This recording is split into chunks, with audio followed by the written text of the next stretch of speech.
회사에서 발표하는 거 우리는 레벨 4야, 4단계야. 다 거짓말입니다. 어느 기업도 애플하고 애플카를 만들 수 있는 이런 여지는 없다고 보시면 될 것 같아요. 가 가장 가능성이 있다고 가능성이 있다는 말씀하시는 거죠. 모빌리티에 대한 향방 자체가 굉장히 중요한 부분이거든요. 그러니까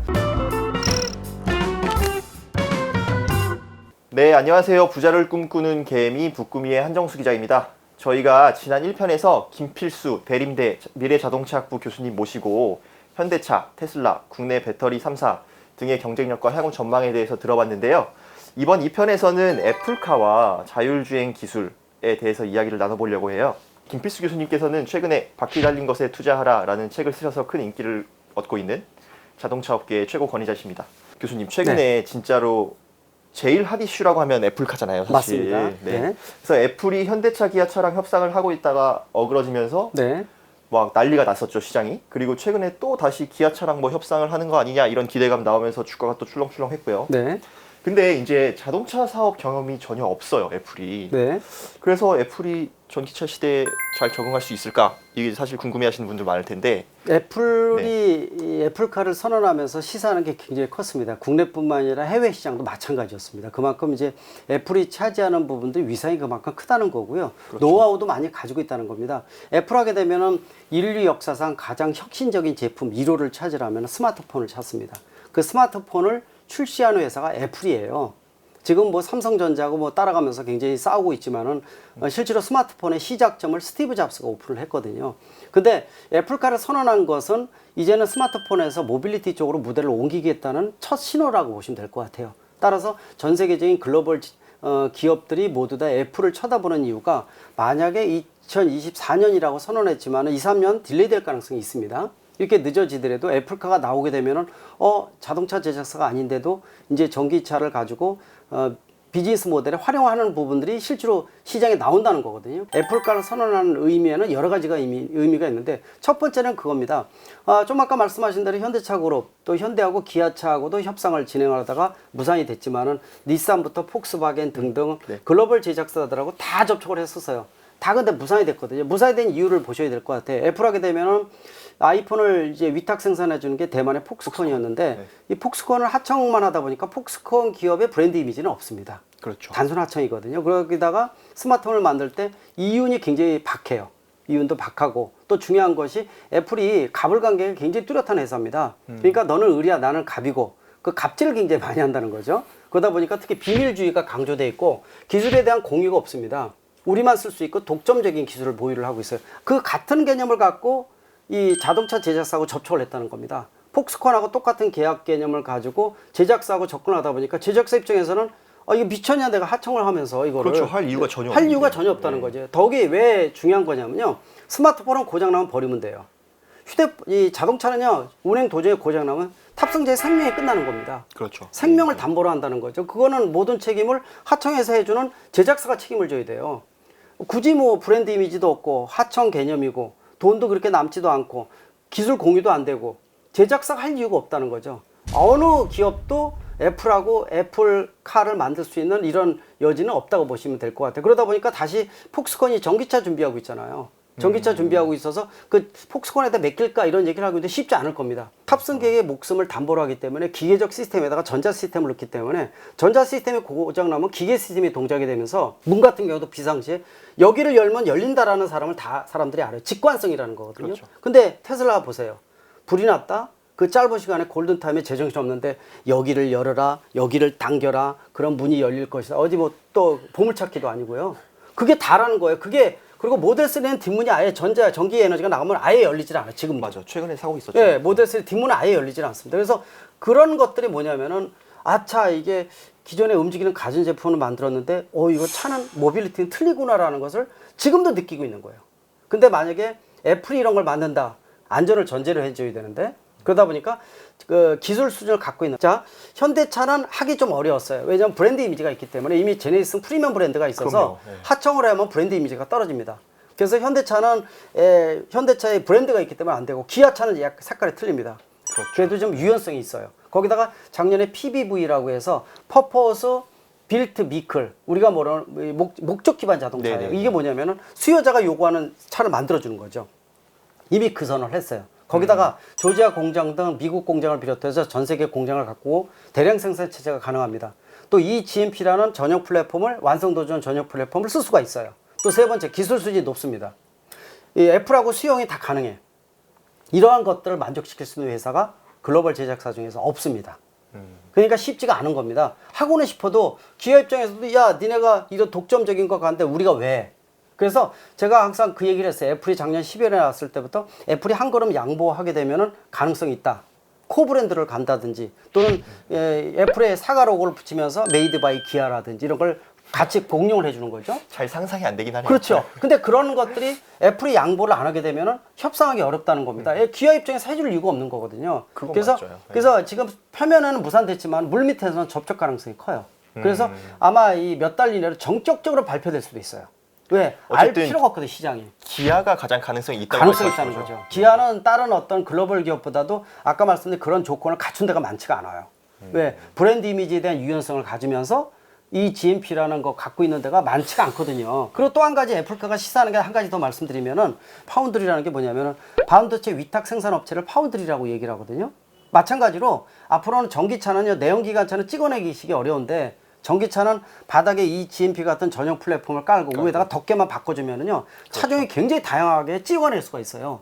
물론 일반 가전제품까지 찍어낼 수는 없지만은 내연기관차에 비해서 유연성이 크다는 겁니다. 그렇게 된다면은 미래 모빌리티 파운드리도 등장할 가능성이 큽니다. 다시 말하면은 만약에 기아차가 전문적으로 자기네 차종도 생산하면서 애플에서 100만 대 요구해. 그럼 애플 100만 대 찍어주는 겁니다. 그리고 아마존에서 요구해. 아마존 로고 붙여서 찍어주는 겁니다. 이런 어떤 전문 파운드리도 미래 모빌리티는 전기차기 때문에 가능한 거예요. 전기차는 부품이 반뿐이 안 들어가고 모듈별이기 때문에 시스템으로 충분히 가능하거든요. 문제는 이제 제품 상품성을 얼마큼 높이느냐의 작업이기 때문에 그래서 이 애플카에 대한 선언은 미래 모빌리티에 대한 파운드리의 등장을 예고했다 이렇게도 볼 수가 있어서 애플카에 대한 부분들은 향후 물밑 접촉을 통해서 전격적으로 발표될 가능성이 굉장히 저는 높다고 보고 있어요. 왜냐하면 애플이 비밀주의 강조하면서 이런 어떤 사단을 한번 겪었기 때문에 그것도 한번 기대해 보시는 것도 좋을 것 같아요. 느낌이 그런 느낌이 많이 듭니다. 네.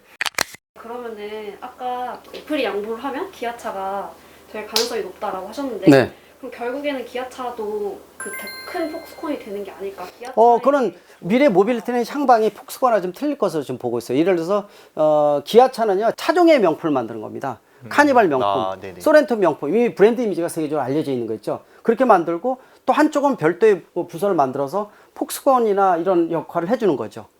그러니까 역할을 틀리게 하면 괜찮다는 거죠. 그러니까 그런 유연성을 가지려면 기술 수도 높아야 되고 이 GMP 같은 전기차 전용 플랫폼을 완성도 높게 가지고 있어야 되니까 거기다가 전 세계 공장을 다 갖추고 있거든요. 그렇죠. 서로가 상생할 수 있는 그림이 나오지 않을까라는 측면에서 상당히 기대가 되고요. 그래서 만약에 애플카가 아니면 아마존카를 기회해서 만들어줄 수 있는 거고 얼마든지 그런데 요구하는 데가 많이 등장을 합니다. 제가 얼마 전에 테슬라를 한번 타볼 기회가 있었는데 정말 편하더라고요. 냉정하게 현재 자율주행의 어떤 단계가 어느 정도까지 올라와 있는지 여쭤보고 싶고요. 그리고 국내 기업들 현대차에도 분명히 이제 들어갈 텐데 어느 정도까지 따라왔는지 또 궁금하거든요. 네. 지금 자율주행은 레벨 0부터 레벨 5까지 6단계라고 보시면 될 것 같아요. 일단 레벨 0는 사람이 100% 운전하는 거고 이제 점차 올라가는 건데 실제로 자율주행은 레벨 4부터 자율주행이라고 얘기를 합니다. 레벨 4 정도가 되면은 목적지까지 안전하게 해주는데 특수한 경우만 사람이 개입해요. 특수한 경우. 그 레벨 4입니다. 레벨 5는 아예 그런 경우도 없이 사람이 타건 안 타건 간에 100% 안전하게 빠르게 이동시켜주는 게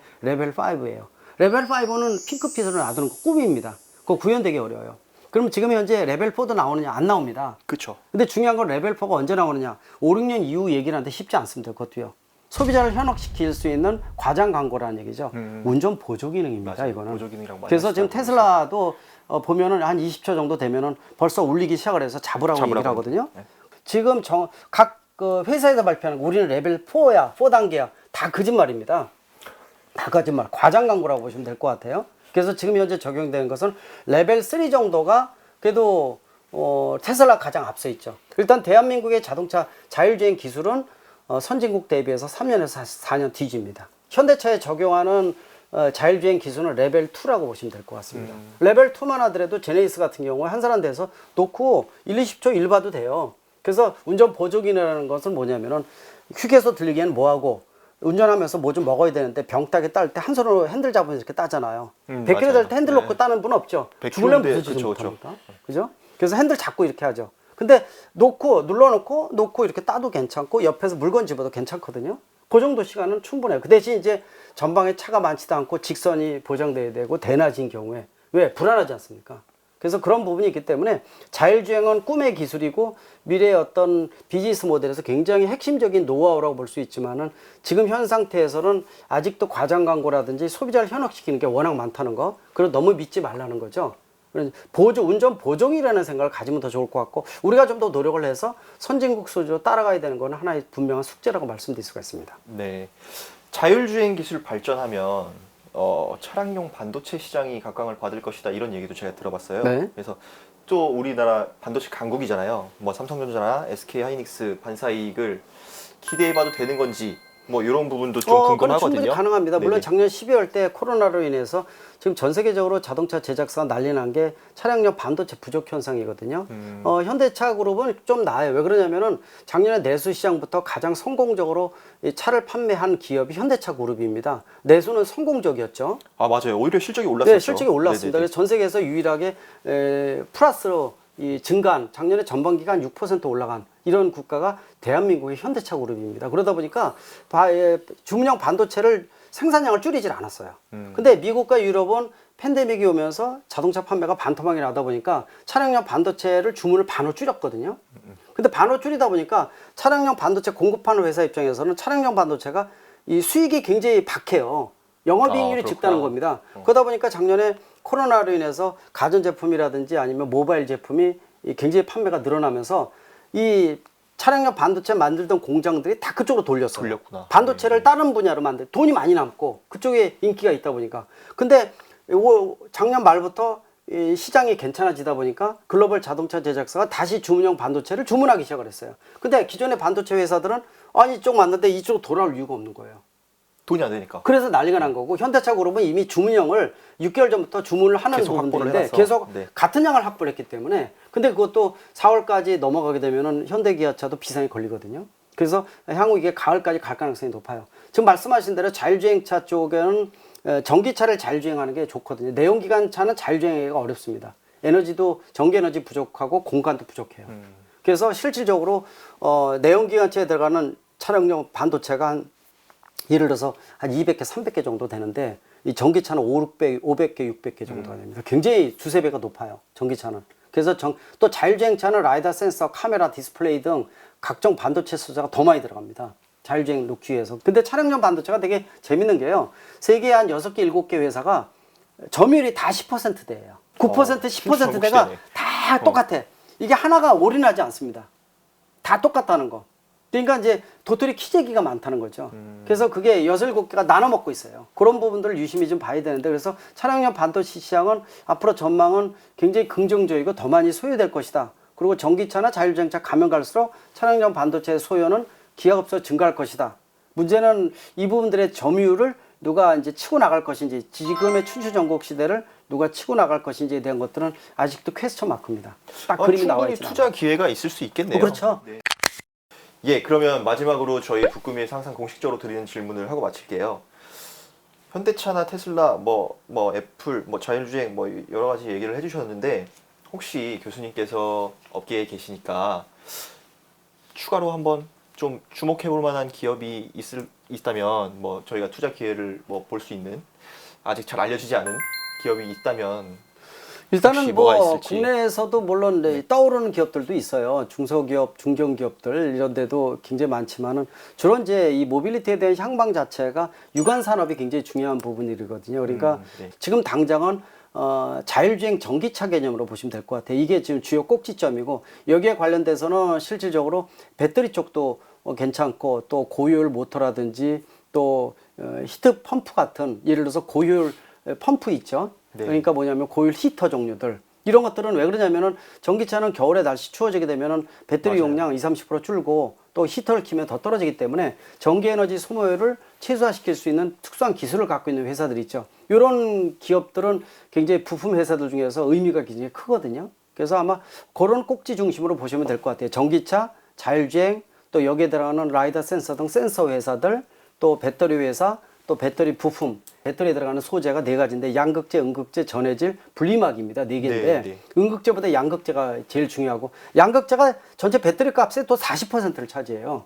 그러니까 NCM이라고 하는 부분들. 그다음에 전해질에 대한 것들, 또 분리막에 대한 기술 이런 것들이 굉장히 중요한 기술들이기 때문에 그래서 그런 꼭지 중심으로 해서 좀 한번 생각해 보시게 되면 훨씬 더 투자처라든지 그림을 그리는데 훨씬 더 낫지 않을까 이렇게 보고 있어서 그다음에 이제 하나 좀 얘기할 수 있는 게 전기차용 변속기 개발이 안 돼 있어요. 전기차용 변속기가 게임 체인저급 기술이 이제 나옵니다. 전 세계적으로 연구하고 있는데 지금 현재에서는 포르쉐 타이칸의 뒤에 들어가는 2단 변속기만 들어가 있어요. 근데 국내에서 5단, 6단 변속기를 연구하는 기업들이 있습니다. 이런 것들은 중소기업들이지만 향후 굉장히 큰 역할을 할 것으로 좀 보고 있는데 이게 게임 체인저급 기술이라는 게 왜 그러냐면요. 5단, 6단짜리 전기차에 5단, 6단이 들어가면 같은 배터리 양 가지고 1.5배에서 2배 주행거리가 늘어나요. 그렇죠. 그래서 세계적인 변속기 회사들이 지금 전기차용 변속기 개발하는데 열을 올리고 있으니까 아마 그런 부분들도 향후의 가능성 중에서 미래의 게임 체인저급 기술이 아닌가라는 측면에서 한번 주목을 하시면 더 좋을 것 같습니다. 그러면 마지막으로 총 정리 한번 하겠습니다. 저희가 애플카에 대해서 처음에 여쭤봤었는데 스마트폰을 출시한 저력이 있는 기업이기 때문에 기대를 해볼 만하다고 말씀해 주셨고요. 그리고 애플카가 손잡을 수 있는 기업, 기아차가 가능성이 가장 높고 유력하다 이렇게 말씀해 주셨어요. 그 다음엔 자율주행 이야기를 한번 여쭤봤었는데요. 특수한 경우에만 사람이 개입하는 레벨 4, 이 단계까지는 아직 5, 6년 이상이 더 걸릴 것이다 이렇게 설명해 주셨고요. 아직은 주행 보조 기능으로 생각해 주시는 게 좋다고 말씀해 주셨습니다. 그 다음에 자율주행 기술 발전하면서 차량용 반도체 시장도 커질 것이다 이런 부분에 대해서 여쭤봤었는데 차량용 반도체의 수요가 기하급수적으로 늘어나고 있다고 말씀해 주셨어요. 그래서 앞으로 투자 기회를 좀 노려볼 만하다, 네, 긍정적으로 보고 있다고 말씀해 주셨고요. 마지막으로는 추천해 줄 만한 기업이나 종목을 말씀드렸었는데 아무래도 내연기관 시대에서 전기차 시대로 변화를 하고 있다 보니까 이 변화하는 시대에 어떻게 빨리 적응하는 기업에 아마 투자 기회가 있을 것이다 이렇게 설명해 주셨고 전기차용 변속기 같은 게임 체인저급 기술을 개발하는 기업, 그런 기술을 개발할 수 있는 역량이 있는 기업에 주목해보면 좋을 것 같다고 말씀해 주셨어요. 네, 오늘 김필수 대림대 미래자동차학부 교수님 모시고 모빌리티 시대의 투자 전략에 대해서 들어봤습니다. 귀한 시간 내주셔서 정말 감사드립니다. 네, 고맙습니다. 네네. 여러분들 김필수 교수님이 최근에 내신 책 바퀴 달린 것에 투자하라 많이 사랑해 주시고요. 영상 유익하셨다면 구독과 좋아요 부탁드립니다. 감사합니다.